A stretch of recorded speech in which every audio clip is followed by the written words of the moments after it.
Hello, नमस्कार। BN Hindi story में आपका स्वागत है। चंद्रधर शर्मा गुलेरी द्वारा लिखित उसने कहा था कहानी का अगला भाग प्रस्तुत करने जा रही हूँ।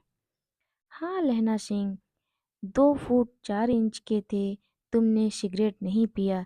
पीता हूँ साहब, दिया सलाई ले आता हूँ, कहकर लहना सिंह खंदक में घुसा। अब उसे संदेह नहीं रहा था।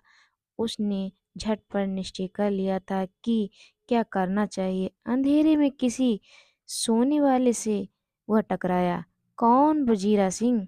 हाँ, क्यों लहना, क्या कयामत आ गई? जरा तो आंख लगने दी होती। होश में आओ, कयामत आई है और लेफ्टिनेंट साहब की वर्दी पहनकर आई है। क्या लेफ्टिनेंट साहब या तो मारे गए हैं या कैद हो गए हैं उनकी वर्दी पहनकर, या कोई जर्मन आया है? सूबेदार ने इसका मुंह नहीं देखा। मैंने देखा और बातें की हैं। शोहरा साफ उर्दू बोलता है, पर किताबी उर्दू, और मुझे पीने को सिगरेट दिया है। तो अब मारे गए। धोखा।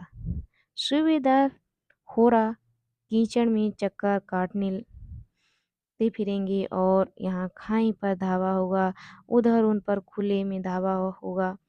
उठो, एक काम करो, पलटन के पैरों के निशान देखते देखते दौड़ाओ जाओ। अभी बहुत दूर है ना होंगे। सूबेदार से कहो कि एकदम लौट आए। खंदक की बात झूठ है, चले जाओ। खंदक के पीछे से निकल जाओ, पता तक ना खड़के। देर मत करो। हुक्म तो यह है कि यहीं ऐसी तैसी हुक्म की। मेरा हुक्म जमादार लहना सिंह जो इस वक्त यहाँ सबसे बड़ा अफसर है उसका हुक्म है। मैं लेफ्टिनेंट साहब की खबर लेता हूँ। पर यहाँ तो तुम 8 ही हो। 8 नहीं, 10 लाख। एक एक अकालिया सिख 1.25 लाख के बराबर होता है। चले जाओ। लौटकर खाई के मुहाने पर लहना सिंह दीवार से चिपक गया। उसने देखा कि लेफ्टिनेंट साहब ने जेब से बेल के बराबर 3 गोले निकाले, तीनों की जगह जगह खंदक की दीवारों में घुसेड़ दिया और तीनों में एक तार सा बांध दिया। तार के आगे सूत की एक गुत्थी थी जिसे सिगड़ी के पास रखा। बाहर की तरफ जाकर एक दियासलाई जलाकर गुत्थी पर रखने ही वाले थे। बिजली की तरह दोनों हाथों से उल्टी बंदूक को उठाकर लहना सिंह ने साहब की कोहनी पर तान कर दे मारा। धमाके के साथ साहब के हाथ से दियासलाई गिर गई पड़ी। लहना सिंह ने एक कुंदा साहब की गर्दन पर मारा और साहब आंख मीच गॉड कहते हुए चित हो गए। लहना सिंह ने तीनों गोले बीन कर खंदक के बाहर फेंके और साहब को घसीट कर सिगड़ी के पास लिटाया। जेबों की तलाशी ली। 3-4 लिफाफे और एक डायरी निकालकर उन्हें अपनी जेब के हवाले किया। साहब की मूर्छा हटी। लहना सिंह हंसकर बोला, क्यों लेफ्टिनेंट साहब, मिजाज क्या कैसा है? आज मैंने बहुत बातें सीखी। यह सीखा कि सिख सिगरेट पीते हैं। यह सीखा कि जगाधरी के जिले ने नील गायें होती हैं और उनके 2 फुट 4 इंच के सींग होते हैं। यह सीखा कि मुसलमान खानसामा मूर्तियों पर जल चढ़ाते हैं और लेफ्टिनेंट साहब खोते पर चढ़ते हैं। पर यह तो कहो, ऐसी साफ उर्दू कहाँ से सीख आए? हमारे लेफ्टिनेंट साहब बिना मिडेम के 5 लफ्ज भी नहीं बोल सकते थे। लहना ने पतलून की जेबों की तलाशी नहीं ली थी।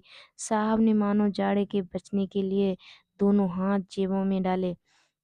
लहना सिंह कहता गया, चालाक तो बड़े हो, पर मांझे का लहना इतने बरस लेफ्टिनेंट साहब के साथ रहा है। उसे चकमा देने के लिए 4 आंखें चाहिए। 3 महीने हुए। एक तुर्की मौलवी मेरे गांव में आया था।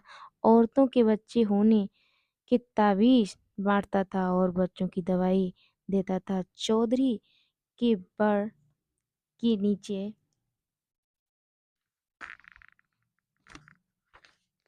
मजा बिछाकर हुक्का पीता रहता था और कहता था कि जर्मनी वाले बड़े पंडित हैं। वेद पढ़ पढ़ कर उसने उसमें से विमान चलाने की विद्या जान जान गए हैं। गो को नहीं मारते, हिंदुस्तान में आ जाएंगे तो गो हत्या बंद कर देंगे। मंडी के बनियों को बहकाता था कि डाक खाने से रुपए निकाल लो, सरकार का राज जाने वाला है। डाक बाबू पोल्हू राम भी डर गया था। मैंने मुल्ला जी की दाढ़ी मूड़ दी थी और गांव से बाहर निकाल कर कहा था कि जो मेरे गांव में अब पैर रखा तो साहब की जेब से पिस्तौल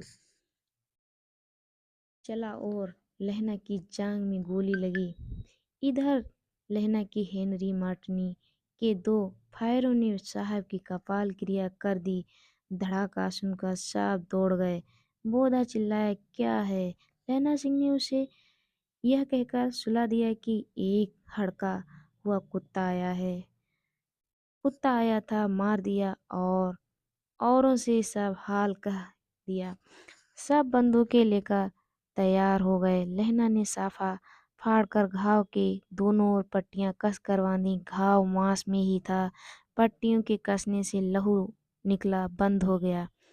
इतने में शतक जर्मन चिल्लाकर खाई में घुस पड़े। सिखों की बंदूकों की बाढ़ ने पहले धाबे को रोका, दूसरे को रोका, पर यहाँ थे 8।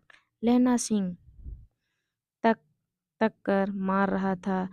वह खड़ा था और सब लेटे हुए थे और वे सतार अपने मुर्दा भाइयों के शरीर पर चढ़कर जर्मन आगे घुस आते थे। थोड़े से मिनटों में बे अचानक आवाज आई, वाह गुरुजी दी फतेह, वाह गुरुजी दा खालसा। धड़ाधड़ बंदूकों की फायर जर्मनी की पीठ पर पड़ने लगे। ऐन मौके पर जर्मन चक्की के दो पाटों के बीच में आ गए। पीछे से सूबेदार हजारा सिंह के जवान आग बरसाते थे और सामने लहना सिंह के साथियों के संगीन चल रहे थे। पास आने पर पीछे वालों ने भी संगीन पिरना शुरू कर दिया। मैं अपनी वाणी को विराम देती हूँ। अगला भाग जल्द ही लेकर लौटूंगी। तब तक के लिए धन्यवाद।